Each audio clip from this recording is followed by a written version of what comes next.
श्यावर रामचंद्र भगवान की। रावण जाकर के कहते सुनो, दो बड़े सुंदर राजकुमार आए हैं और उसके पास एक बड़ी सुंदर नारी है, उसका हरण करना है, इसलिए तुम मेरा साथ दो और चल करके पंचवटी में चलते हैं। मारीच ने कहा रे, जिसको तुम दो राजकुमार समझ रहे हो ना, वो कोई साधारण नहीं है। एक बार मुझे बिना फरका बाण मारा था तो 100 योजन दूर में सागर के पार आकर के गिरा हूँ, उसको साधारण मत समझो। मैं तो यही कहता हूँ कि उनके चरणों में जाकर के प्रणाम कर लो तो तुम्हारा उद्धार हो जाएगा। अब रावण को कहाँ सुनने वाला, रावण ने कहा चलते हो कि मैं यहाँ निकालूं चंद्रहास। जैसे चंद्रहास निकाला, कहा मुझे ज्ञान बता रहे हो। चंद्रहास दे करके मारिच को डराने लगा, कहा ज्यादा ज्ञान मत दो। अब मारिच सोचने लगा कुछ बताने से अच्छा है कि ना बताए, कि जो भगवान चाहेंगे वही होगा। सोचने लगा मारिच की जाऊंगा तो भगवान के हाथों मरूंगा और नहीं जाऊंगा तो पापी के हाथों मरूंगा। तो पापी के हाथों मरने से अच्छा है कि भगवान के हाथों से मर करके उद्धार कर लूं। चल दिया और इधर रावण ने कहा कि तुम माया का सोने का हिरण बन जाओ। मारीच सोने का हिरण बन जाओ और हिरण बन करके तुम विचरण करना। इधर प्रभु श्री राम जी पंचवटी में भैया लक्ष्मण कहीं गए हुए थे। उस समय प्रभु श्री राम जी ने मैया जानकी के पास जाकर के कहा सुनो, आप अग्नि में प्रवेश हो जाओ। क्यों? क्योंकि अब कुछ ही क्षणों में रावण आने वाला है और आपका हरण करके ले जाएगा। इसलिए मैं चाहता हूँ कि आप अग्नि में प्रविष्ट हो जाओ और अपने स्थान पे अपने छाया चित्र को छोड़ दो। मैं कुछ नर लीला करना चाहता हूँ, मैं कछु करीब ललित नर लीला, मैं कुछ नर लीला करना चाहता हूँ। इसलिए रावण आपको छू भी नहीं सकता है। मैं जानता हूँ रावण का सामर्थ्य नहीं है कि आपको छू सके, इसलिए आप अग्नि में प्रवेश हो जाइए और आप अपनी जगह पर एक छाया चित्र को छोड़ दीजिए। भगवान की बात मान करके मैया जानकी अग्नि में प्रविष्ट हो गई और अपने स्थान पर छाया चित्र को छोड़ दिया। और इस बात को कोई नहीं जान पाया, लक्ष्मण जी भी नहीं जान पाए, केवल भगवान और मैया जानकी जानती है। और कहते हैं ना कि लंका में युद्ध होने के बाद, रावण के वध के बाद जो मैया सीता की अग्नि परीक्षा हुई थी, कोई अग्नि परीक्षा नहीं लिया था भगवान ने, बल्कि उस अग्नि से अपनी असली सीता को लाने के लिए भगवान ने ये सब नाटक रचा था। आज मैया जानकी अग्नि में प्रविष्ट हो गई और अपने स्थान पे छाया चित्र को छोड़ दिया और बिल्कुल हम शक्ल, कोई जान भी नहीं पाया इस बात को। निज प्रतिबिंब राखित सीता, तैसे रूप सील सुगनीता।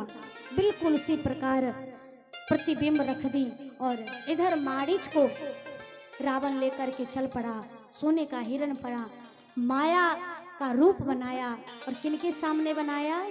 मायापति के सामने। आज सोचा कि मायापति को भटकाऊंगा और ऐसा विचार करके माया का सोने का हिरण बन गया मारीच। अरे कंचन मृग बन कर आया, कंचन मृग बन कर आया, सिय का अपहरण कराने, माया का मारीच चला मायापति को भटकाने, माया का मारीच चला माया का मारीच चला मायापति को भटकाने, माया का मारीच चला मायापति को भटकाने।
का।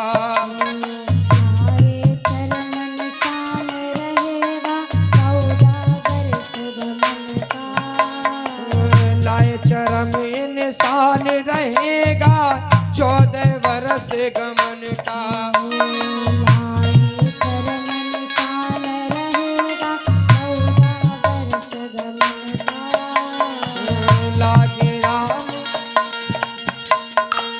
लागे राम मुस्काने हैं जो होगा है गणगमन का। आए मृग मन रहेगा 14 वर्ष गमन का।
जैसे ही वो माया का मारीच सोने का हिरण बना और सोने का हिरण बन करके आया पंचवटी में और आ करके ठीक उसके सामने कुटिया के सामने सोने का मृग बन करके विचरण करने लगा। जैसे ही मैया जानकी ने सोने के हिरण को देखा तो सोने का हिरण को देख करके प्रभु श्री राम जी से कहती है, नाथ इस सोने के हिरण का चर्म जो है, इस हिरण को मार करके इसके चर्म को लाइए और 14 वर्षों के लिए वन में आए हैं ना, इसका निशानी रहेगा।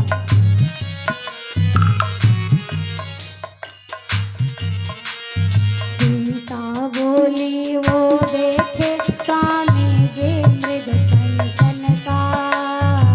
सीता बोली वो देखे स्वामी जी मृग कंचन का।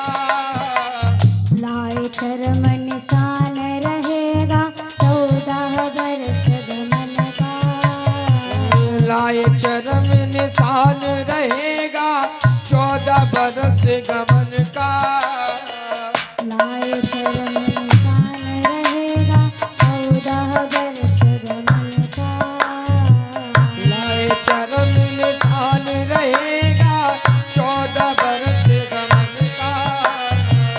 ये माया का मृग, ये माया का मृग लगे राम मुस्काने। माया का मारीच चला माया भटकाने। माया का मारीच चला माया पति को भटकाने।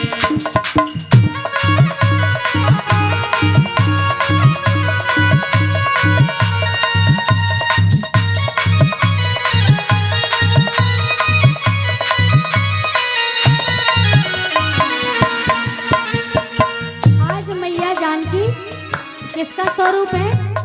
माया का। और हिरण भी किसका है? माया का। जब एक माया ने दूसरे माया के लिए मांग किया ना तो भगवान मुस्कुराने लगे और जैसे मुस्कुराने लगे, माया सोना है इस जग के आगे जगत खिलौना। माया सोना है इस जग के आगे जगत खिलौना। माया सोना है इसके आगे यह जगत खिलौना।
माया का